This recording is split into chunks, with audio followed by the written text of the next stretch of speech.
Okay. Is it on? Yeah. Alright guys, what's up? KyleHuntFitness. So I was cleaning up my gym bag and I said, you know what? Now is the perfect time to go over equipment needed for raw powerlifting. Because raw powerlifting, if you're in the raw powerlifting community, then obviously you understand what raw means. However, from the outsider who might not necessarily be familiar with raw powerlifting, raw can mean a couple different things. And within organizations, it actually does mean different things. But I think sometimes people have the misconception that raw powerlifting is more raw than it actually is. There's actually quite a bit of equipment involved in raw powerlifting. It just doesn't assist the lifts. Anyway, so let's start with footwear.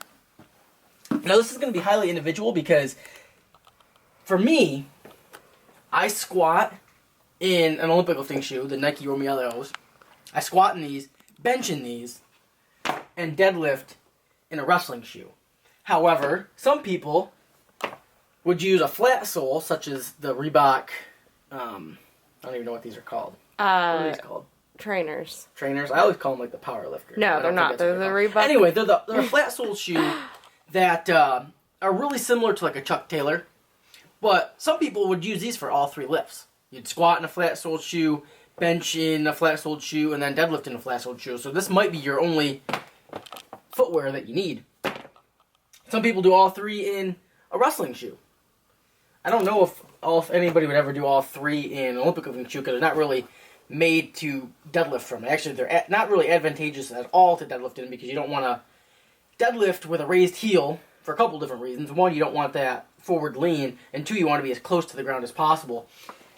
So, I mean, or I've seen people who bench, squat, and deadlift in three different pairs of shoes. So me, squat and bench in these. I like the raised heel.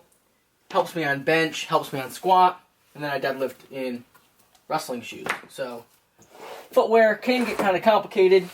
It's going to come down to, really, the main difference is going to be your squat form. If you squat with an Olympic lifting shoe, your tendency is going to be more upright. However, that's not always the case. Sometimes when you're more forward lean, low bar, wider stance, flat soled shoes tend to be better for you, but it's besides the point. So, footwear. Next up, I'll just do wrist wraps because pretty much everybody wears wrist wraps. You can wear them for squat, bench, and I believe you can wear them for deadlift in all organizations. I'm not sure because they actually do assist your grip. When you put them tight, your hands almost get into this position, like just naturally get into this position, and your wrists are tight. So some people wear these for deadlifts. I personally don't. I've never had an issue with grips. I don't know if it actually even helped me, but I know someone like Jesse Norris, I think he does wear wrist wraps. But I wear them for bench. I squat high bar, so it's not very hard on my wrist, but if you squat low bar, you're going to wear wrist wraps for squatting as well. So shoes, wrist wraps. What else we got? Knee sleeves. Now, here is where we're going to have a couple variants. So, the Ray-Bans, which I used for my first two powerlifting meets, are nice. They work pretty well. They're pretty popular, but in raw powerlifting, especially the organizations that only allow knee sleeves, the SBDs are the most popular. And the main difference here, in my opinion, comes down to the length. The SBDs are considerably longer. They're about 1.5 inches longer than the Ray-Bans. So it's really just more surface area when you're squatting.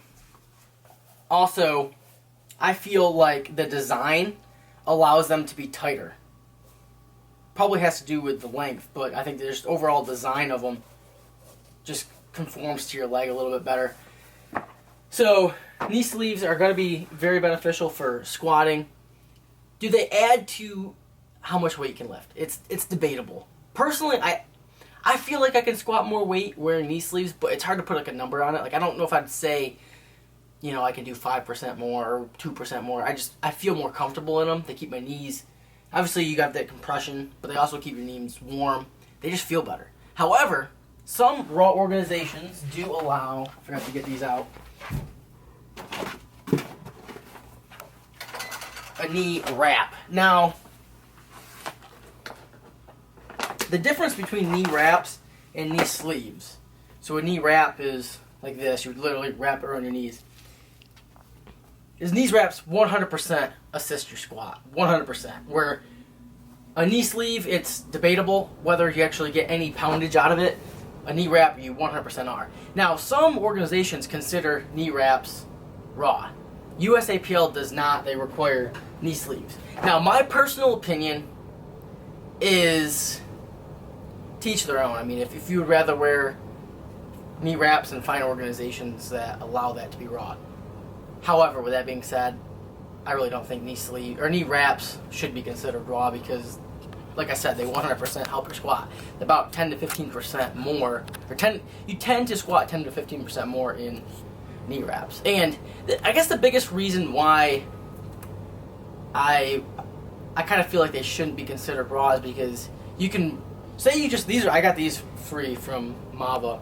So I don't even know the length, but let's say these are like 2 meters. You wear these for like a year, and you get to a certain squat, and then you're like, well, these are only 2 meters, I can't really wrap them around, can't really get them as tight. So then you buy the 3 meters or whatever the most that's allowed is, and you get more wraps out of them, and then your squat goes up.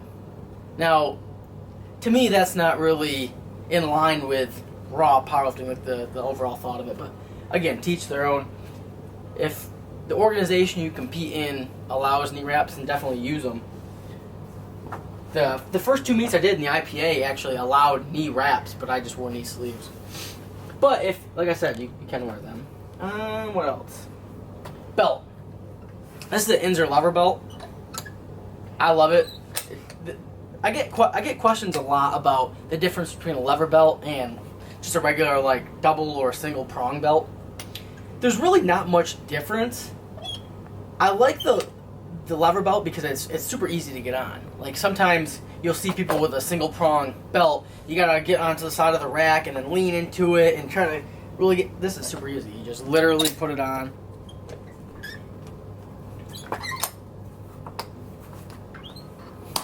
Boom. Then when you're done, give it the flick.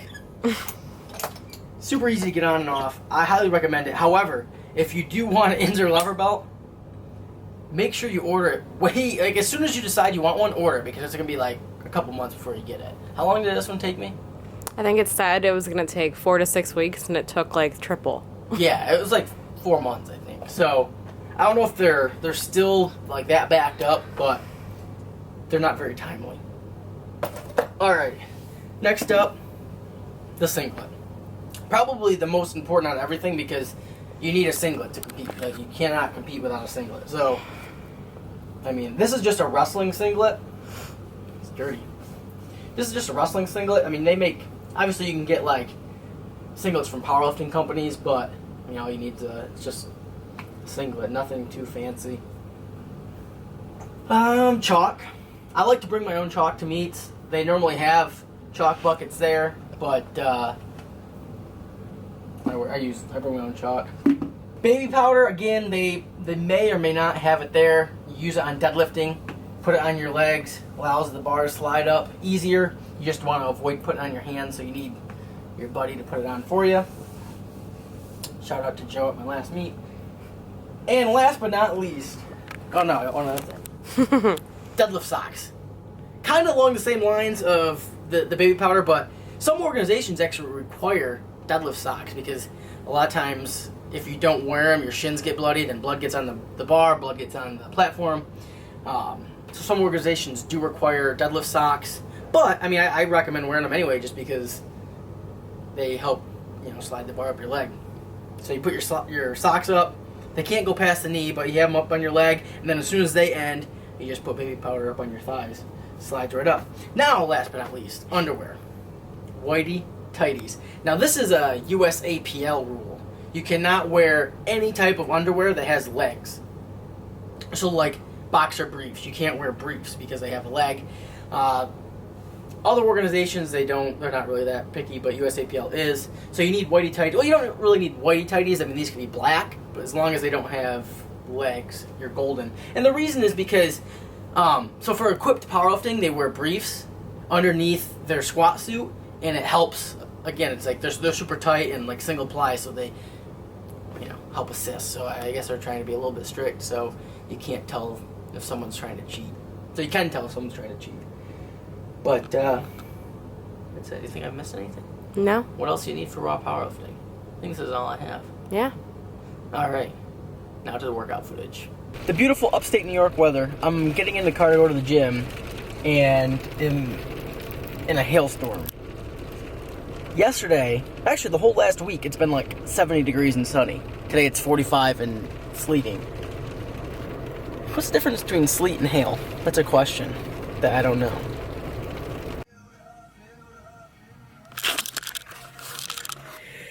Another day at the gym. My tongue is red. I just finished up that there G Fuel. That red fruit punch. Whoa, there it is.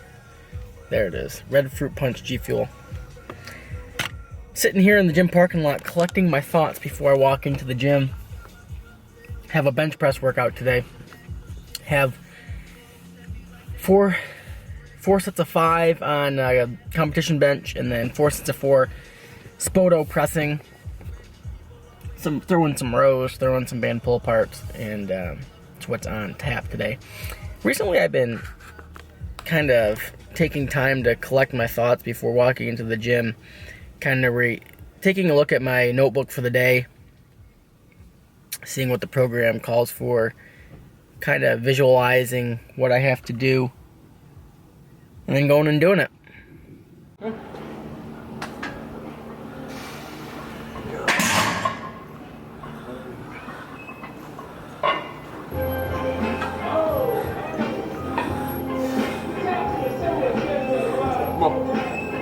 This baby, try.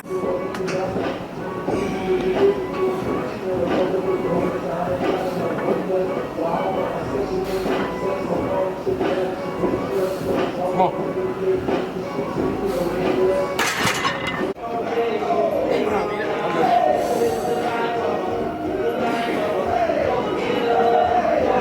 Good wrap. Come on, same thing.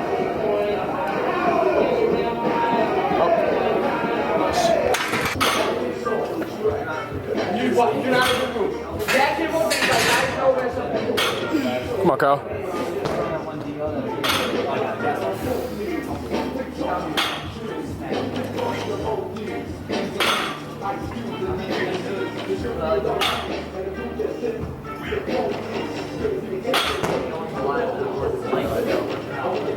Come on, light it up.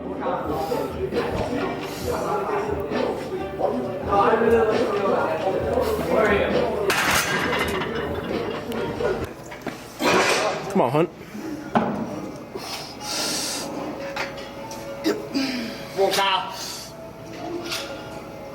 Nice. Keep going. Keep it tight. Come on. Easy. Oh! That a boy. Good job. Nice.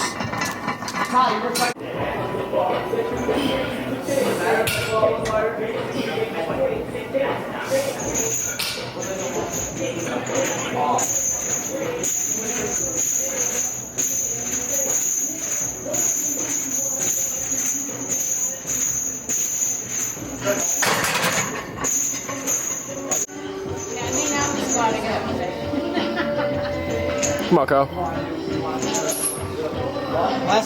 Let's go.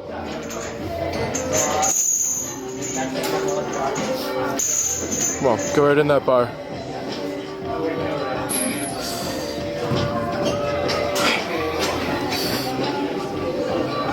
Yeah. Nice.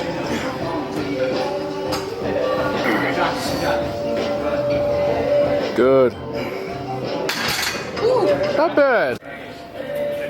Whew. So 5 sets of competition bench, and then 4 sets of Spoto press, so 9 total working sets of on the bench press.